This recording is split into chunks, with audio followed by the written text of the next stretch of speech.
Hello everyone, कैसे हो आप सब। मैं हूं एडवोकेट मीनू और आज हम करने जा रहे हैं भारतीय न्याय संहिता 2023 की क्विक रिवीजन। तो भारतीय न्याय संहिता में आज जितने भी हम क्वेश्चंस करेंगे ये सारे बहुत इंपॉर्टेंट है हमारे प्रीलिम के एग्जाम के लिए। सबसे पहले इसका एक्ट नंबर क्या है? एक्ट नंबर है 45। ये सब्सटेंटिव लॉ है कि प्रोसीजर लॉ है? सब्सटेंटिव लॉ होता क्या है? सब्सटेंटिव लॉ होता है जिसमें डेफिनेशंस और पनिशमेंट्स बताई जाती हैं, और प्रोसीजर लॉ होता है जिसमें प्रोसीडिंग्स बताई जाती हैं कि कैसे एफआईआर लॉज होती है, कैसे प्रोसीडिंग्स चलती हैं, ट्रायल चलते हैं।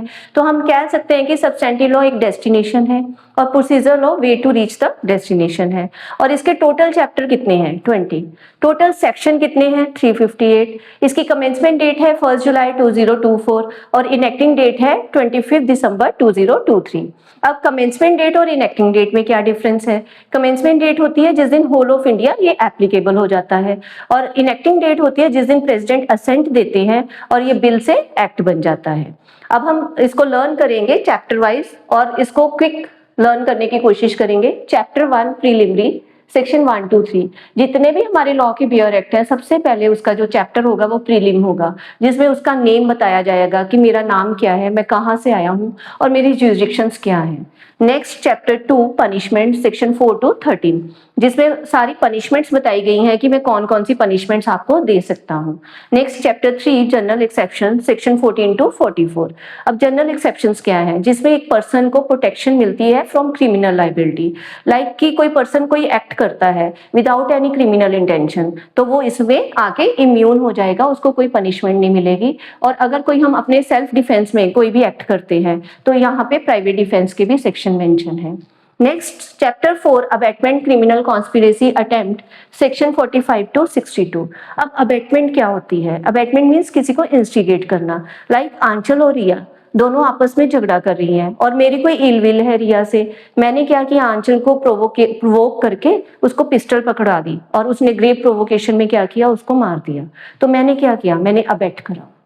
Criminal conspiracy, 2 or more person to do a illegal act, या फिर लीगल एक्ट करते हैं इलीगल मीन से। अटेम्प्ट, अटेम्प्ट क्या होता है? कोई मुझे मारने आया और मैं क्या हुई? बच गई। तो क्या हुआ? उसने क्या किया? अटेम्प्ट करा। Next chapter 5 offence against women and child, section 63 to 99।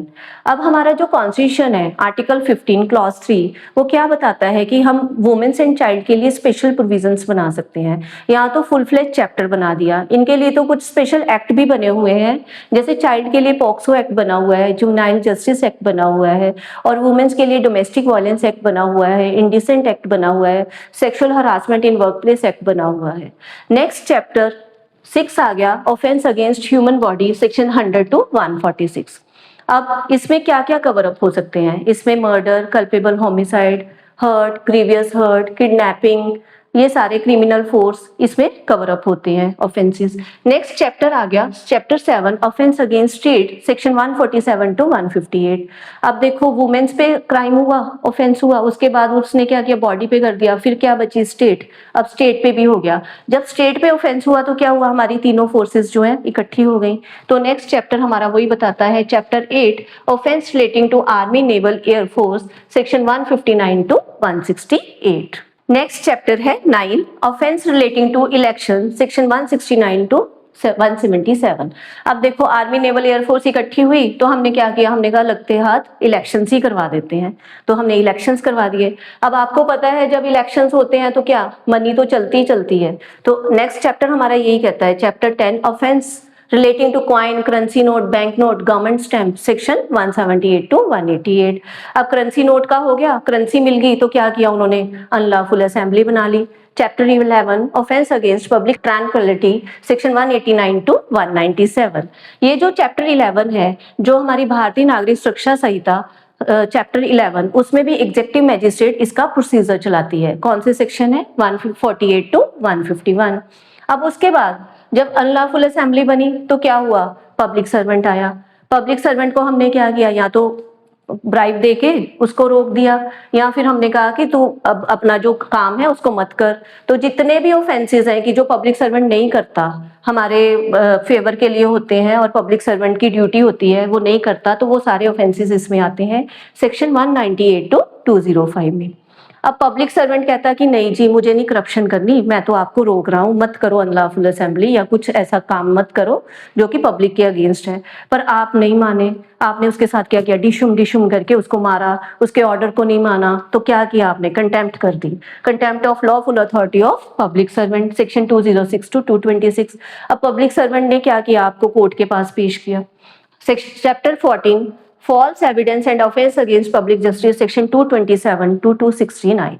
अब इसमें आपने क्या किया, फॉल्स एविडेंस दिए और आप क्या हुआ, आप छूट गए और आपने बाहर आके क्या किया, पब्लिक न्यूसेंस कर दी। Chapter 15 offence affecting public health, safety, convenience, decency and moral, section 270 to 297।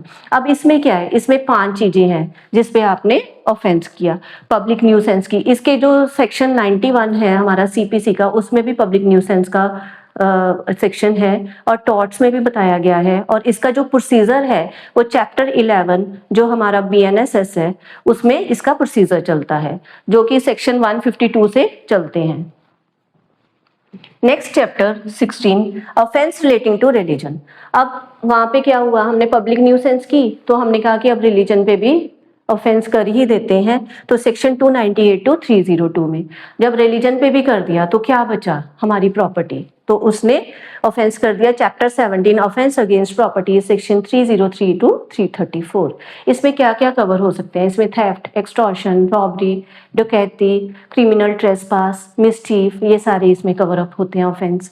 फिर नेक्स्ट आ गया, अब प्रॉपर्टी पे कर दिया तो क्या बचा, डॉक्यूमेंट, तो चैप्टर 18 यही कहता है offence relating to document and property mark, section 335 to 350। अब डॉक्यूमेंट्स पे भी हो गया तो क्या बचा, बॉडी, तो उसने बॉडी पे भी कर दिया। चैप्टर 19 में क्रिमिनल इंटिमिडिएशन कर दी, इंसल्ट कर दी, एनॉय कर दिया, डेफॉर्मेशन कर दिया, तो वो सारे चैप्टर 19 में मेंशन है, सेक्शन 351 to 357। अब last chapter 20 repeal and saving की बात करता है। रिपील किसको किया, हमने इंडियन पीनल कोड 1860 को रिपील करके भारतीय न्याय संहिता 2023 लेके आए हैं। पर उन्होंने कहा है कि सेविंग की ये प्रोस्पेक्टिव इफेक्ट दिखाता है। क्यों, क्योंकि भारतीय न्याय संहिता 1 जुलाई 2024 से जितने भी हमारे ऑफेंसेस होंगे वो भारतीय न्याय संहिता के अकॉर्डिंग ट्राइबल होंगे, बट उसके जो पहले वाले हैं, मतलब 1 जुलाई से जो पहले वाले हैं वो किसके साथ ट्राइबल होंगे, वो हमारी जो ओल्ड आईपीसी है 1860 की उसके अकॉर्डिंग ही ट्राइबल होंगे। तो हम कह सकते हैं कि लगभग इसको 5 साल लग ही जाएंगे भारतीय न्याय संहिता को फुल फ्लेज आने में, क्योंकि जो हमारे पुराने केस हैं वो इंडियन पिनल कोड के अकॉर्डिंग ही डिस्पोज ऑफ होंगे, फिर जो नए केस है 1 जुलाई से आए वो नेक्स्ट ट्राइबल होंगे भारतीय न्याय संहिता से। Thank you.